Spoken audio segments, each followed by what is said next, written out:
Gimana Bang? Ya, Bang Ijong gimana kabarnya Bang? Baik, makasih teman-teman media udah nyampe sini juga datang buat waktunya. Aku juga hari ini ada tim pengacara aku yang baru yang mau dukung aku buat maju ke depan lagi. Ini kita hari ini mau banding kan, banding dan udah ada ya Pak ya. Sudah. Ya. Bandingnya seputar apa sih Bang? Kenapa? Banding tentang apa Jong? Seputar apa tentang? Ya banding kan hak aku kemarin dikasih sama hakim. Ya banding aja. Materi apa Bang? Yang menjadi keberatan tidak terimanya tidak terima keberatan apa Jong? Ini Pak di Baiklah, terima kasih Jong sebagai klien saya. Alhamdulillah beliau memberikan kuasa kepada saya dalam kapasitas saya sebagai pemohon banding. Banding sudah kita ajukan per tanggal 25 Februari dan hari ini kita untuk memastikan kepada Pengadilan Agama Jakarta Selatan kapan batas waktu kami untuk mengajukan memori banding. Jadi setelah ini nanti kami diberikan waktu 14 hari sejak pengajuan permohonan akta banding itu, kami mengajukan memori banding. Memori banding itu adalah semua apa yang menjadi hal-hal yang tidak kesesuaian dengan hati klien saya atau Pak Ijong dalam hal ini, dia dapat mengemukakan dalam memori itu. Memori itu adalah satu hak daripada klien dalam posisi dalam hal ini adalah dahulu tergugat, sekarang menjadi pembanding. Sudah diajukan apa belum sih Bang? Permohonan memori banding sudah kami ajukan per tanggal 25 Februari. Itu dalam arti kata diajukannya sudah diterima oleh Pengadilan Agama dengan bukti otentik akta permohonan banding. Bang, poinnya apa aja Bang bandingnya? Keberatannya Bang? Kalau cerita masalah poin keberatan, tentunya tidak etis kalau saya menceritakan agak mundur ke belakang, karena perkara ini adalah perkara yang sudah masuk tingkat kedua kepada Pengadilan Tinggi Agama DKI Jakarta. Nah, kalau dalam peristiwa hukum yang kemarin di PAJS ini, di sini yang sudah diputus oleh majelis hakim, ada hal-hal yang tidak bisa diungkapkan oleh klien saya, karena itu sudah menyangkut masalah substansial perkara, jadi tidak bisa saya ungkapkan. Tapi yang terpenting adalah bahwa Pak Ijong ini mengajukan banding dengan catatan merasa ada ketidakadilan. Nah, kalau merasa ketidakadilan kan semuanya bisa saja, dari titik koma pun kalau nggak adil bisa juga dibandingkan. Nah, justru itulah bukan masalah yang sepele yang dia banding, tapi dia minta satu keadilan untuk ke Pengadilan Tinggi Agama DKI Jakarta untuk lebih cermat untuk mempertimbangkan atas permohonan banding klien saya. Itu kira-kira. Bang Ijong, kemarin Om Benny mengatakan kalau keberatan atau bandingnya Bang Ijong ini karena tuntutan nafkah yang Oh, kalau banding ya kata Om Ben kayak gitu. Sebenarnya yang Dena minta kan itu maunya dia gitu. Kalau sesuai sih nggak apa-apa. Aku sih sama sekali nggak keberatan gitu. Soalnya selama ini kan juga anak-anak nggak pernah kekurangan gitu. Tapi kalau nggak sesuai, ya bisa dipikir aja sendiri gitu. Makanya ini kita mau cari jalan tengah biar sesuai gitu. Karena yang diajukan itu ngada-ngada. Artinya 30 juta keberatan Jong? Kenapa? 30 juta Karena keberatan. aku bilang tadi nggak keberatan. Asal sesuai aja mas. Gitu. Uang sekolah anak berapa sih? Bang, ada juga kata Om Ben kemarin soal hak asuh juga. Bang Ijong ada merasa keberatan juga. Oke, sebelum dijelaskan langsung sama kuasa hukum aku. Jadi sebenarnya kan dari awal Dena mintanya itu hak wali. Sedangkan hak perwalian itu otomatis jatuh sama papanya gitu loh.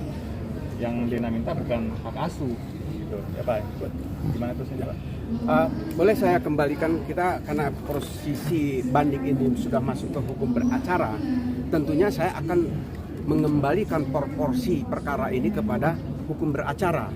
Kalau kita sama-sama ketahui bahwa sejak awal permohonan gugatan yang diajukan oleh istrinya Ijong, di situ mengatakan selaku belum karena belum diputus oleh pengadilan, ini banding. Artinya belum ingkrah perkaranya ya. Berarti bukan istrinya, masih istrinya tapi belum ingkrah perkaranya. Nah, dengan demikian saya sampaikan kalau misalnya dalam gugatannya istrinya Ijong meminta hak perwalian yang disampaikan oleh klien saya tadi, perwalian itu adalah di mana seorang ayah mempunyai hak wali terhadap anak-anaknya. Apabila kedua orang tuanya tidak ada, maka dapat ditarik perwaliannya kepada om dan tantenya. Nah, sekarang perwalian itu dalam hukum beracara di pengadilan agama yang ada itu adalah meminta hak hadona atau hak pengasuhan. Itu jelas diatur dalam pasal 105 huruf A kompilasi hukum Islam. Apabila terjadi perceraian maka anak yang belum mumaiz maka hadona itu ada pada ibunya.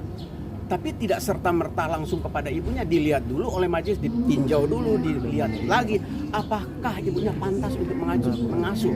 Nah, inilah yang harus dicermati oleh majelis hakim. Nah, justru karena di sini ditetapkan permintaannya dalam gugatan dan dalam repliknya juga ya mengajukan perwalian, tidak dirubah sama sekali. Tapi tiba-tiba dalam amarnya mengatakan hak hadona kepada ibunya.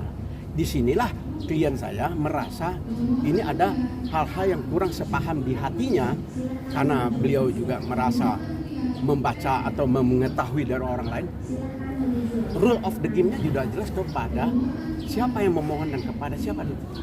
Karena ini perwalian dia minta. Itu saja poinnya ya. Tapi Bang, kan masih satu rumah kata Mbak Ade. Sebenarnya apa sih yang menjadi permasalahan Pak? Maksudnya permasalahan apa? Ya kan masih satu rumah tinggal gitu. Artinya kan hak asuh bisa bareng-bareng gitu. Oh, hak asuh pasti akan bersama nantinya gitu. Mau gimana pun juga anak-anak tetap akan sama aku dan Dona gitu. Kalau satu rumah enggak sih, rumah itu rumah aku gitu loh. Dari dulu juga apapun 100% penghasilan dari aku gitu kan. Jadi ini juga kita lagi tahap untuk pindah-pindah juga gitu. Kabarnya mau dijual Bang. Kenapa? Kabarnya mau dijual benar. Mau dijual ya. Kan dia minta gonokin, dikasih aja. Bang Ijong soal Dina yang ngarah kan kemarin maaf yang Bang Ijong ketemu teman perempuan itu sambil bawa anak-anak itu Oh iya, apa? Sebenarnya katanya nggak usah dikomen, cuman gini.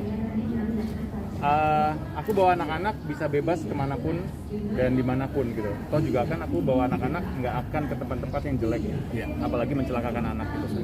Jadi misalnya contohnya lucu aja, misalnya aku bawa ke mall, pasti apalagi di bidangnya aku entertain gitu kan, pasti ketemu banyak teman juga, teman artis, siapapun itu gitu, bisa fans juga gitu. Nah aku kemarin ketemu teman pemain juga, pemain sinetron juga gitu, bilang masih ya gitu, ketemu apa kabar ya, abang Zek semuanya lucu banget gitu. Nah itu dibilang pacar, dibilang atau teman dekat gitu ya, bisa diartikan sendirilah segimana negatifnya gitu, gitu aja sih. Kecewa iya, marah sih udah biasa gitu. Jadi apa yang dituduhkan itu sebenarnya kadang-kadang nggak sesuai, jadi dibumbu-bumbuin dan ada banyak hal yang sebenarnya fake lah gitu, bohong. Itu aja sih. Tapi anak-anak itu masih Kenapa? bertanya kenapa?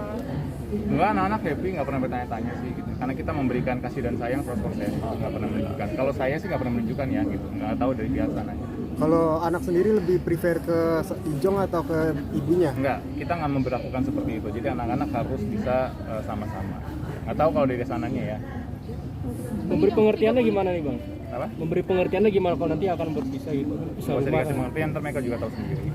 Tapi nanti pada saatnya akan ada saatnya. Bang, 30 juta itu per kepala atau 3 anak? Kayaknya 3 anak sih. 3 anak 30 juta. Sedangkan sekolahnya nggak termasuk di itu. Sekolahnya total ada berapa lagi? Sisanya mungkin buat dia kali. Yaudah ya. Makasih ya.